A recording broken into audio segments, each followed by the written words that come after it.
শয্যা সংকুলান না হওয়ায় মেঝেতে, বারান্দায়, এমনকি বাগানের গাছতলায় বসেছেন অনেকে নিরুপায় হয়ে। এমন করুণ চিত্র ২৫০ শয্যার ফেনী জেনারেল হাসপাতালের ডায়রিয়া ওয়ার্ডের। নার্সের কাছে আসছিলাম সকালে ইনজেকশন দিয়ে পেলা, ওদের কাছে ভালো ব্যবহার পাইতেছি না, আর কোনো বেড নাই, এই গাছের তলায় থাকতে হবে ভাই রোদের মধ্যে। এই যে গাছের সাথে স্যালাইন ঝুলে রাখছে, তো এই পর্যন্ত মানে কোনো আমি বড় ডাক্তার পাই নাই। মাত্র ১৮ শয্যার এই ওয়ার্ডে চিকিৎসা নিতে ভর্তি হয়েছেন ১৭৬ জন রোগী, যেখানে চিকিৎসা নিচ্ছেন নবজাতক থেকে ৩০ বছরের মধ্যকার রোগীরা। এত রোগীর চাপে বিপর্যয়কর পরিস্থিতি তৈরি হয়েছে হাসপাতালে। ভর্তি হয়েছে কিন্তু চিকিৎসা ভালো দিকে বড় ডাক্তার পায় নাই, প্রথম দিন যা চিকিৎসা তাই চলতেছে।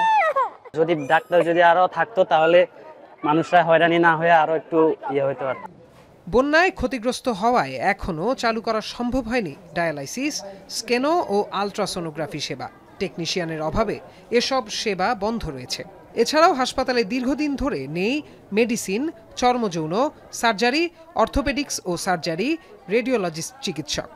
যে ১২৭ জনের মতন ভর্তি আছে শিশু ওয়ার্ডে, তা আমরা মাত্র ১৮ জনকে কিন্তু আমরা এই যে বেডের সাপোর্ট দিয়ে, যে লজিস্টিক সাপোর্ট দিয়ে ওদেরকে আমরা সাপোর্ট দিচ্ছি, চিকিৎসা দিচ্ছি। বাকি যে ১০০ যে ৯ জনের মতন যে রোগীগুলো আছে বাচ্চারা, তাদেরকে কিন্তু আমরা নিচে বেডে অথবা বাইরে আমরা ওদেরকে সব চিকিৎসা ব্যবস্থা সাপোর্ট দিচ্ছি, যার ফলে হচ্ছে কি রোগীরাও স্যাটিসফাইড না, আমরাও স্যাটিসফাইড হচ্ছি না।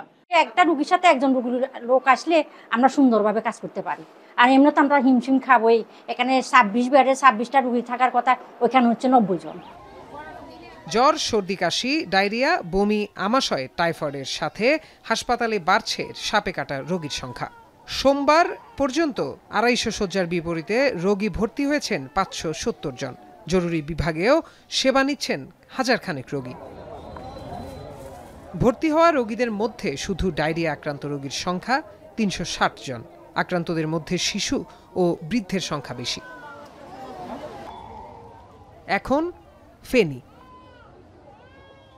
শিয়া বাটার ও ভিটামিন ই সমৃদ্ধ lily glam beauty soap. Lily, always beautiful.